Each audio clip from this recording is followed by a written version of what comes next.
ધોરણ 6 સામાજિક વિજ્ઞાન. વિદ્યાર્થી મિત્રો, ગઈકાલે આપણે પાઠ 8 ભારત વર્ષની ભવ્યતા વિશે અભ્યાસ કર્યો હતો. તો આજે આપણે પાના નંબર 42 પરથી ફરીથી આ અભ્યાસ સ્ટાર્ટ કરીશું. પહેલો આપણે ટૉપિક ભારતના સાહિત્યનો વારસોમાં પહેલો ટૉપિક કાલે જોઈ ગયા હતા, ધાર્મિક સાહિત્ય. હવે બી આવશે ધર્મેતર સાહિત્ય.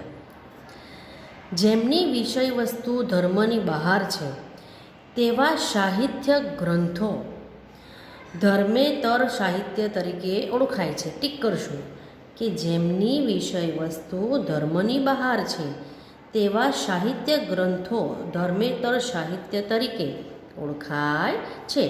એટલે જે સાહિત્યમાં ધર્મની વાત કરી નથી તો એવા વિષયને આપણે શું કહીશું? ધર્મેતર સાહિત્ય કહીશું. તેમાં મોટે ભાગે કાવ્યો, નાટકો, પ્રશસ્તિઓ, વ્યાકરણ કથાઓ અને સ્મૃતિઓનો સમાવેશ થાય છે. ટીક કરશો કે ધર્મેતર સાહિત્યમાં કઈ કઈ બાબતનો સમાવેશ થશે? તો કાવ્યો, નાટકો, પ્રશસ્તિઓ, વ્યાકરણ ગ્રંથો અને સ્મૃતિઓનો સમાવેશ થાય છે. આ સ્મૃતિઓ એ ભારતના કાયદા ગ્રંથો છે. આ જે સ્મૃતિઓ છે ને તે ભારતના શું બનશે? કાયદા ગ્રંથો. ટીક કરશું કે જે સ્મૃતિઓ છે એ ભારતના કાયદા શું કહેવાશે? ગ્રંથો. જેમાં મનુસ્મૃતિ, યાજ્ઞવલ્ક્ય સ્મૃતિ, નાદર સ્મૃતિનો સમાવેશ થાય છે. ટીક કરશું કે જે પણ સ્મૃતિઓ છે તો કઈ કઈ સ્મૃતિઓ આવશે આપણી? તો કે મનુસ્મૃતિ, યાજ્ઞવલ્ક્ય સ્મૃતિ, નારદ સ્મૃતિનો સમાવેશ થાય છે. ત્યાર પછી કૌટિલ્યનું અર્થશાસ્ત્ર કાયદો ગ્રંથ છે. ટીક કરશું કૌટિલ્યનું જે અર્થશાસ્ત્ર છે ને એને કાયદો ગ્રંથ કહે છે. ચલો બાજુના પેજ પર આવી જશું, પાના નંબર 43 પર.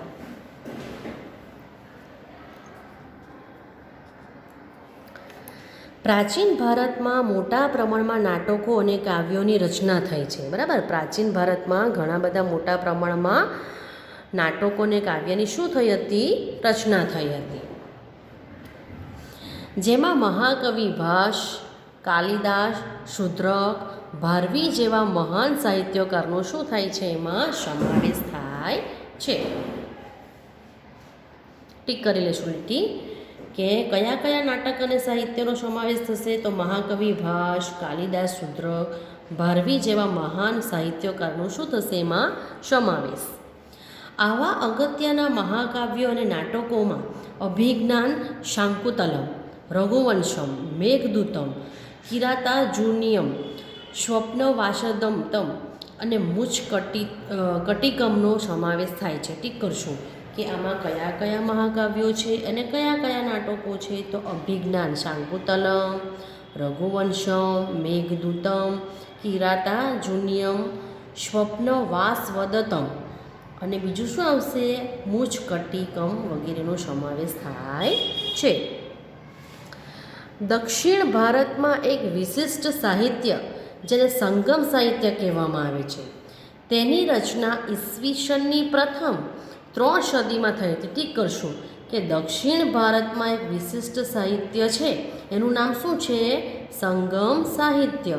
તેની રચના ક્યારે થયેલી? તો કે ઈસવીસનની પ્રથમ 3 સદીમાં થઈ હતી. મદુરાઈમાં 3 સંગમને શું કહેવાશે? સભામાં 1600 જેટલા લોક કવિઓએ વીર કાવ્યોની રચના કરી છે. ટીક કરશું કે મદુરાઈમાં 3 સંગમમાં 1600 જેટલા લોક કવિઓએ વીર કાવ્યોની શું કરી છે? રચના કરી છે. આ સાહિત્યમાં શિલ્પદીકારમ, મણિમેખલાએ ખૂબ અગત્યના છે. ટીક કરશું જે 1600 લોકકવિની વીર કાવ્યો છે ને એમાં કયા કયા સાહિત્ય અગત્યના રહેશે? શિલ્પદીકારમ અને મણિમેખલાય.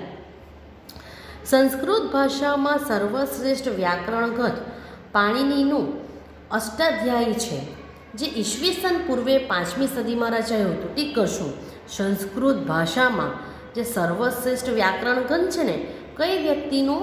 પાણિનીનું. આ વ્યક્તિનું નામ છે શું નામ છે? પાણિનીનું અષ્ટાધ્યાયી છે જે ઈસવીસન પૂર્વે 5મી સદીમાં રચાયું હતું. કઈ ભાષામાં લખાયેલું હતું? સંસ્કૃત ભાષામાં. કોણે લખેલું હતું? પાણિનીનું. કયું હતું? અષ્ટાધ્યાયી. એ કઈ સદીમાં રચાયું હતું? 5મી સદીમાં. અશોકના શિલાલેખો પણ પ્રાચીન ભારતના ઇતિહાસ, મૌર્ય સામ્રાજ્યમાં વહીવટી તંત્રો તથા બૌદ્ધ ધર્મના નૈતિક નિયમો વિશે માહિતી આપે છે. જે અશોકનો શિલાલેખ છે ને એ બૌદ્ધ ધર્મના નૈતિક નિયમો છે અને મૌર્ય સામ્રાજ્યમાં જે પણ વહીવટી તંત્ર હતું ને એની માહિતી આપણને પૂરી પાડે છે. ગુપ્ત કાળમાં પ્રશસ્ત કાવ્યો અને ગ્રંથોનો ઘણો વિકાસ થયો. ટીક કરશું કે ગુપ્ત કાળમાં ખાલી જગ્યાનો ઘણો વિકાસ થયો તો પ્રશસ્ત કાવ્યો અને શેનું? ગ્રંથોનો. સમુદ્રગુપ્તની પ્રયાગ પ્રસિદ્ધિના લેખક હરિસેન હતા. ટીક કરશું કે સમુદ્રગુપ્તની જે પ્રયાગ પ્રસિદ્ધિ હતા ને એના લેખક કોણ હતા? હરિસેન. કોણ હતા? હરિસેન હતા. તો ઉદયગીરીની ચંદ્રગુપ્ત દ્વિતીયની પ્રસિદ્ધિના લેખક કોણ હતા? વીરસેન સાબા. ટીક કરશું કે ચંદ્રગુપ્ત દ્વિતીયની એટલે ચંદ્રગુપ્ત બીજાની પ્રસિદ્ધિના લેખક કોણ હતા? વીરસેન સાબા. ફરીથી સમુદ્રગુપ્તની પ્રયાગ પ્રસિદ્ધિના લેખક કોણ હતા? તો કે હરિસેન. અને ચંદ્રગુપ્ત દ્વિતીય એટલે કે ચંદ્રગુપ્ત બીજાના પ્રસિદ્ધિના લેખક કોણ હતા? વીરસેન સાબા. બાણે હર્ષચરિતમમાં હર્ષની પ્રસિદ્ધિ કરી છે. ટીક કરશું કે જે બાણ છે એણે હર્ષચરિતમમાં હર્ષની પ્રસિદ્ધિ કરી છે એટલે કે એના વિશેની શું કરી છે? એમાં ચર્ચા કરી છે. હવે ત્રીજો આવશે શી વિદેશી મુસાફરોના વર્ણનો.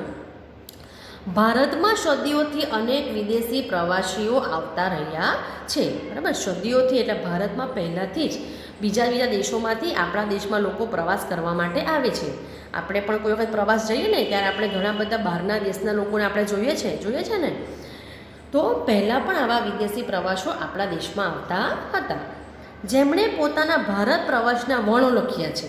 એટલે ભારતના પ્રવાસ દરમિયાન એમણે કઈ માહિતી જોઈ છે, કયા રાજાના મહેલ જોયા છે, એમણે શું ત્યાં વાંચન કર્યું છે, એ બધી જ માહિતીના એ લોકો વર્ણનો લખ્યા છે. તેમની આ પ્રવાસ નોંધીમાંથી ભારતીય સંસ્કૃતિ અને પ્રજાજીવનની માહિતી મળે છે. ટીક કરશું કે પ્રવાસ નોંધીમાંથી આપણાને ભારતીય સંસ્કૃતિ અને પ્રજાજીવનની શું મળશે? આપણાને માહિતી. આવા મુસાફરોમાં ચંદ્રગુપ્ત મૌર્યના દરબારમાં પહેલાં ગ્રીક એલ્ચી મેગેસ્તીસનીસે ખૂબ જ અગત્યના છે. ટીક કરશું ચંદ્રગુપ્ત મૌર્યના દરબારમાં કોણ આવ્યું હતું? ગ્રીક એલ્ચી મેગેસ્તીસ. ત્યાર પછી ટીક કરશું તેમણે ઇન્ડિકા નામનો એક ઉત્કૃષ્ટ ગ્રંથ લખ્યો. તેમણે ઇન્ડિકા નામનો એક ઉત્કૃષ્ટ એટલે કે ખૂબ જ મહત્ત્વનો ગ્રંથ લખ્યો હતો, જેમાં મૌર્ય યુગ વિશેની આપણને માહિતી મળે છે. બરાબર ને? કે ચંદ્રગુપ્ત મૌર્યના દરબારમાં કોણ હતું? મેગેસ્તીસ. એણે એક ગ્રંથ લખ્યો. શું નામ હતું એનું? ઇન્ડિકા.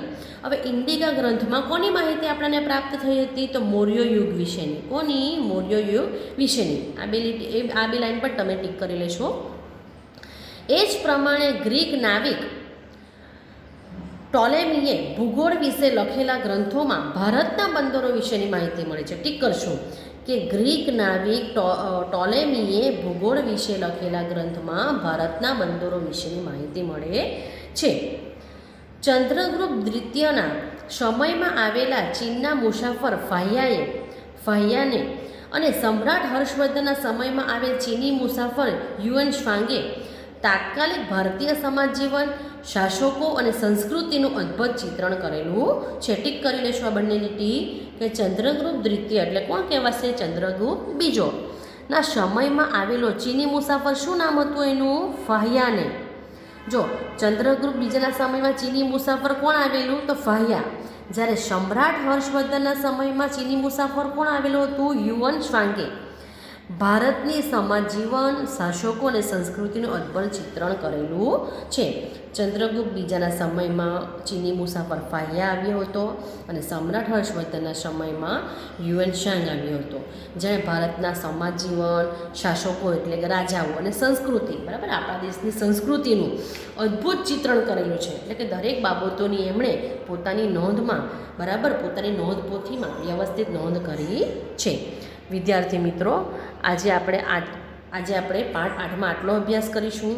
જે પણ લાઈન આપણે અંડરલાઈન કરી છે તે દરેકે પોતાની નોટબુકમાં લખીને એનું વાંચન કરવાનું રહેશે.